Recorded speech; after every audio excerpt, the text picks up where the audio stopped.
Although Better Call Saul has kept the promise that it would be lighter than Breaking Bad, laugh-out-loud funny scenes have been few and far between.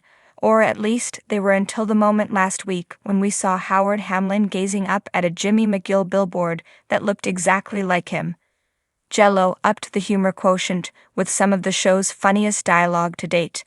Though thanks to a parallel storyline, it was also Better Call Saul's most emotional episode. Last night's episode was a sort of triptych, telling 3 stories with very different focuses and tones. In the glacially paced cold open, police arrive to arrest Chuck after his neighbor calls to report him for stealing her newspaper. Through the door, he argues with them over probable cause, but when the officers mistake his odd paraphernalia for the accessories of a meth head, they have all the reason they need to bust in and haul him away from his electricity-free sanctuary. Jimmy is giving Kim a middle-of-the-night pedicure in the darkened salon when Howard calls to tell her that Chuck's misadventure has landed him in the hospital. They show up at his bedside to find Chuck in a highly agitated state, and Jimmy tears the room apart, shutting off all the lights and other electronic devices to calm him down. Until now, it's remained unclear what exactly Chuck's affliction is, and whether it's physical or mental. I've always been suspicious it's the latter, and was happy to see the doctor on duty, Clea Duvall, confirm it.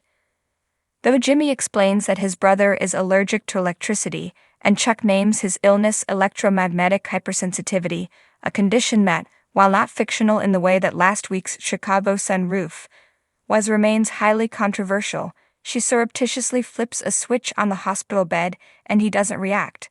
The doctor pleads with Jimmy to commit Chuck for 30 days, out of concern for his safety, but after a stomach-turning series of pivots designed to freak out Howard, he decides to take his brother home. "I think you got sick because you saw this story," Jimmy says when they return to Chuck's house and he spots the newspaper article documenting his billboard scheme lying on the floor. He knows his brother is worried that he's reverted to his old con artist ways, but Jimmy protests that he was simply promoting his business, and now that it's working, he's returned to the straight and narrow. "Slip in, Jimmy, he's back in Cicero," he insists. Dead and buried. Jimmy's relationship with Chuck is beginning to look like the emotional core of Better Call Saul. This is the guy who saved his ass when he was looking at a life spent in and out of jail, running scams to scrape by. Now he's a danger to himself, and Jimmy, while more successful than ever, is straying ever farther from the moral code Chuck instilled in him. These developments are inextricably linked, and Jell-O seems to foreshadow some dark moments for both brothers. Thankfully, the second panel of the episode's triptych brings more than enough levity to balance out the sad, serious Chuck storyline. In the wake of Jimmy's moment of manufactured heroism, all kinds of cooks are calling him up to represent them. A wealthy taxidermy and cowboy hack type summons him to his ranch, where he decries the fly-swatting hand of the government and enlists Jimmy in a plan to secede from the U.S.